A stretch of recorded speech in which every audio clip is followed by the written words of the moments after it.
अस्सलामुअलैकुम प्यारे नाज़रीन इकराम। आज की हमारी वीडियो का टॉपिक है permanent receiver personal incharge website site. मुकम्मल वीडियो देखेंगे तो आपको मुकम्मल समझ जाएगी। आज की वीडियो में सब कुछ इसको डिटेल के साथ डिस्कस किया जाएगा। तो इसको शुरू करते स्टार्ट करते हैं। तो इसकी दो टाइप्स होती हैं, main hot work permit and cold work permit.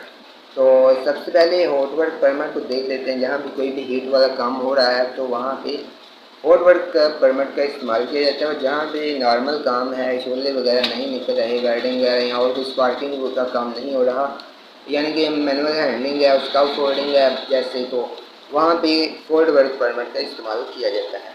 तो इसकी 3 कैटेगरी आ जाती हैं परमिट रिसीवर की। कैटेगरी ए में ऑल टाइम प्रेजेंट रहना होता है वहाँ पे लोकेशन पे, वर्किंग लोकेशन पे, और तमाम एक्टिविटीज़ को देखना होता है, हैजर्ड को आइडेंटिफाई करना होता है। तो कैटेगरी बी में जो 45 मिनट की ब्रेक आप ले सकते हैं।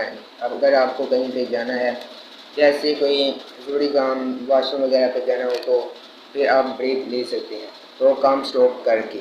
और कैटेगरी सी में आपने 3 टाइम विज़िट करना होता है वर्किंग लोकेशन को अपनी शिफ्ट में, ठीक है। तो ये इसकी 3 कैटेगरी होती हैं परमिट रिसीवर की। और इसकी रिस्पॉन्सिबिलिटीज़ जो हैं वो मोस्ट इम्पॉर्टेंट, वो हम आपको बताते हैं। इसकी रिस्पॉन्सिबिलिटीज़ क्या क्या होती हैं परमिट रिसीवर की।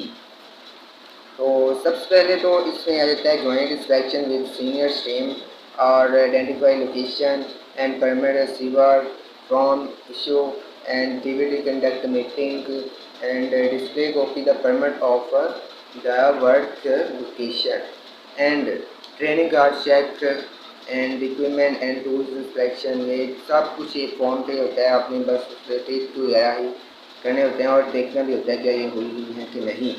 और stop the work in case of emergency. और रिक्वायर्ड डॉक्यूमेंट जो होते हैं परमिट रिसीवर के वो हैं कि risk assessment, job safety analysis and tool box staff record, gas testing record and emergency rescue plan.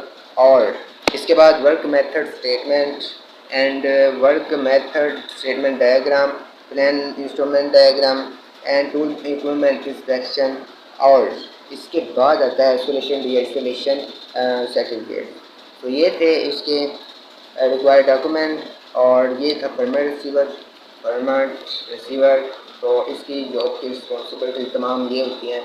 तो इसको कैसे परफॉर्म किया जाता है हमने आपको बता दिया। तो अगर आप परमिट रिसीवर की जॉब करना चाहते हैं तो इन रिस्पॉन्सिबिलिटीज़ को देखना होता है और तमाम हैजर्ड को आइडेंटिफाई करना होता है, तमाम रिस्पॉन्सिबिलिटी पर पूरा उतर कर काम करना होता है। तो ये था परमिट रिसीवर।